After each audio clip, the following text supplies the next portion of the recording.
Hello, welcome to another episode of Matcha and Motivation.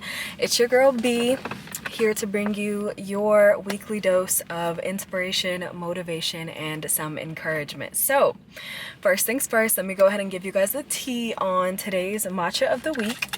So, we went to, my husband's sitting right here, but we went to Feng Cha, and I actually have been to this place about 3 or 4 times, but I didn't even know that they had matcha. So I went online, ordered it, and I got a strawberry matcha. This time I'm gonna try something that I've never tried before, and I'm gonna try matcha with coconut milk. So I don't know, how do you guys feel about coconut milk and matcha, or what is your preference when it comes to the milk that you put in matcha?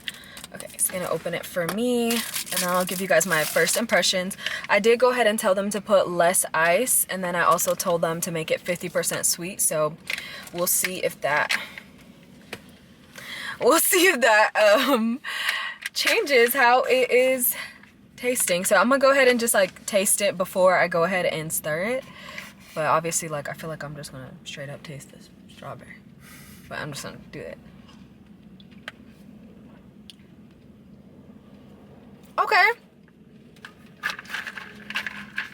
They definitely did the 50% less sweet. Why are you laughing at me? Because why'd they do that? I know I asked for it, but I need that strawberry, because... Hold on.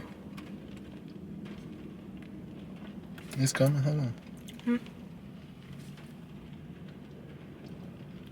Okay.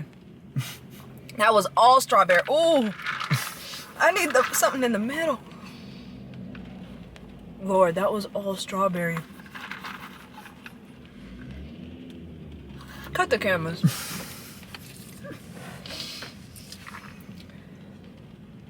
I don't...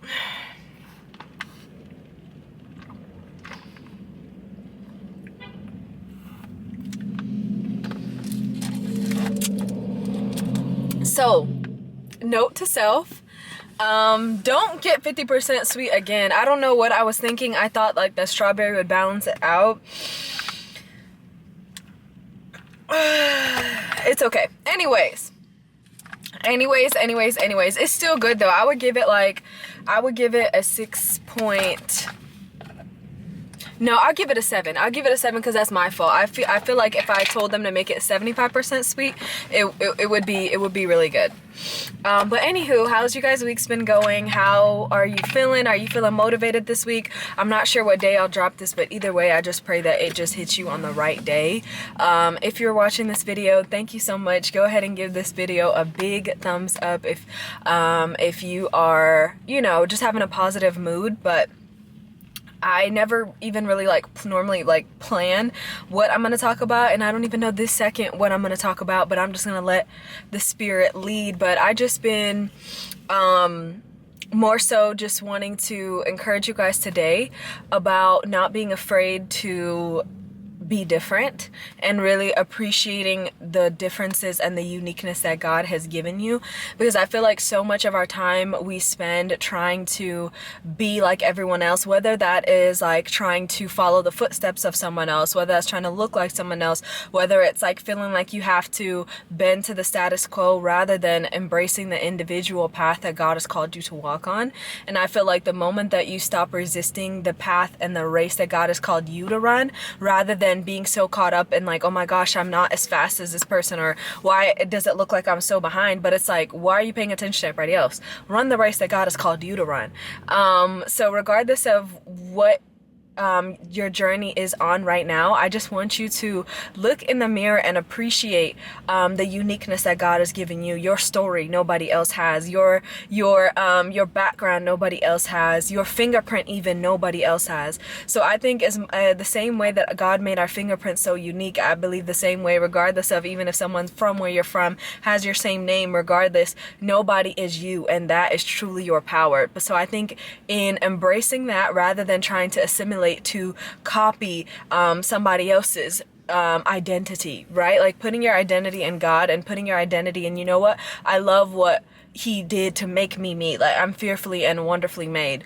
And I remember even like in elementary school, let me tell y'all something funny, y'all. I used to lie. Like, you know, I used to lie, and I used to tell people that I was from America. Like, I literally, because it just brought too much questions. Like, when people are, oh, you're not from America. Oh, where are you from? I'm from Ethiopia. Oh my gosh, here come the African booty scratcher comments. Like, here come the, do y'all speak, you know, all these types of comments. And it's just like, I was just trying to avoid that, and I just wanted to be like everybody else, so I didn't have to have the spotlight on me for being different. Nobody at my school is from Ethiopia. Nobody, like, nobody, you know. But then I eventually got to a point where I was like, you know what, I'm Bemnet Shisha and Dabo, now Floyd. But yeah, like, my name has culture, okay? My name, I used to tell people my name is Beminette. No, my name is Bemnet. Okay, you're gonna feel every single syllable. I'm not gonna make it easy for you. It's Bemnet. Is it Beminette? Is that French? No, it's Ethiopian. Okay, so again, I just feel like you have to get to a point where, regardless of the spotlight that being unique puts on you, where you embrace that and be like, you know what, I was made for the light. I was made to shine, and God made me unique for a reason, and to make a difference. So I believe that the only way that you'll be able to make a difference is if you embrace your differences. Ooh. That was a bar right there. I'm gonna say that again. The only way you'll be able to make a difference in this world is if you embrace the difference. Hold on. The differences that God has. See, this is why you need somebody who go remind you. You feel me? But anyways, yeah, it's like literally like you have to embrace that. Another thing, y'all, I used to have my mom fry the mess out of my hair. Like slap some relaxer, the creamy crack. Ooh. I don't want this video to get taken down. Let me clarify really quickly. What I mean by that is, it's a solution that basically like changes the chemical characteristics of your hair to basically make it go from curly to straight. So yes, I used to beg my mom to slap that on my hair. You know why? So I could have hair like everybody else. It wasn't until like even like freshman year of high school that I was like, oh my gosh, I actually have curly hair. Why? Because it was several years before I saw my hair curly again. So I think again, like, and now I'm like, oh my gosh, I can't believe like I ever used to want to be like everybody. Like, I can't believe that there was a point that I thought this way, but it's because of the programming. So I implore you, whatever programming that you have accepted and has made you believe that what you see in the mirror and that who you are, that there's something wrong with it or that you need to change it, there's an issue there. And I implore you to take a step back and say, you know what, who made me believe that lie?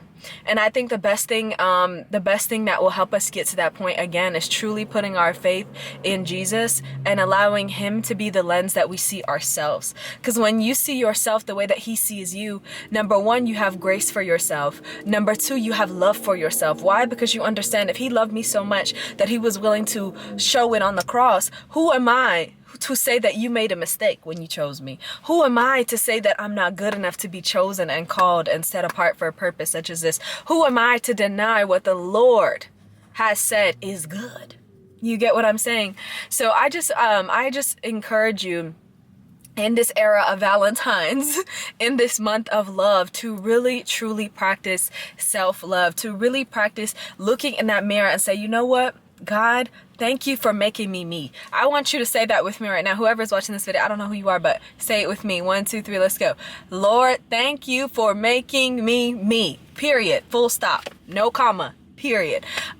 Because regardless of the mistakes that you've made, regardless of the times that you fell short, guess what? Love keeps no record of wrong. And if you come to God and tell him, like, Lord, I'm struggling with this, I need you to help me with this, he got your back. Okay, he has your back. And I just really believe that a lot of times we're so hard on ourselves, like we don't have any grace for ourselves.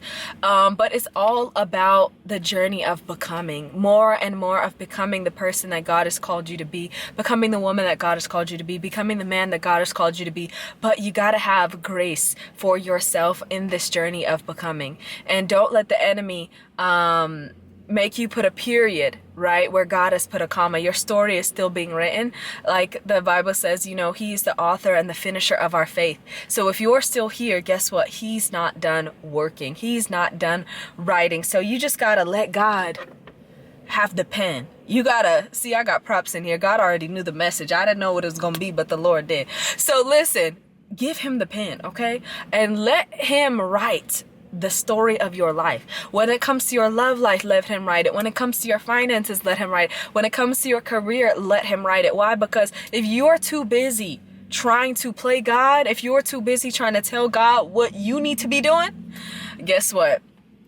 It's not gonna be good. I'm not saying that you can't be successful, but I'm just saying I'd rather be successful where God has called me to be than to be successful for what I wasn't created for. Okay? And I don't even remember what I just said because that was just dropped, so I can't even repeat it for you. But whoever it was for, let that sink in. But at the end of the day, even for me, like, there's been so many times where I've had tried to force certain career paths that God is like, girl, this is not for you. Like, this is not what I have for you. But I'll still try to interview, and I've gotten the jobs. I've gotten the jobs, but then I've done the jobs and been like, you know what am I doing here? So much so to the point that I had my coworkers at these different jobs be like, girl, what are you doing here? And I was like, you know what? You're right. So I just want you to be reminded to not be afraid to step into the unique life that God has for you. Whatever that looks like, whatever that journey is, I encourage you to embrace it. And I want to pray for you really quickly. Lord, I pray for whoever is on this video listening right now. Father, I just pray that you help them to embrace how unique you made them. Father, I pray against the father of lies who may have been whispering lies into their ear that they're not worthy, that they are a mistake, Lord, that their life has no purpose and no meaning. Father, I just pray that you bring encouragement into their heart and into their minds, Lord. I pray that you remind them that they're fearfully and wonderfully made, Lord. I pray that you remind them that that you are the God who is still working, Lord, that you are still working and that your job is not yet finished, Lord, until we see you, or Lord, until you come here again. So Father, I just thank you in advance for just the healing and the motivation through this video. In Jesus' mighty name, amen. Oh, almost got hit by this car in front of us. So yes, I hope this video has encouraged you. This one's a little bit longer than my past ones, but yes, I hope this video encouraged you, and be sure to like, share, and subscribe, as the YouTubers say, and I'll see you guys in my next video.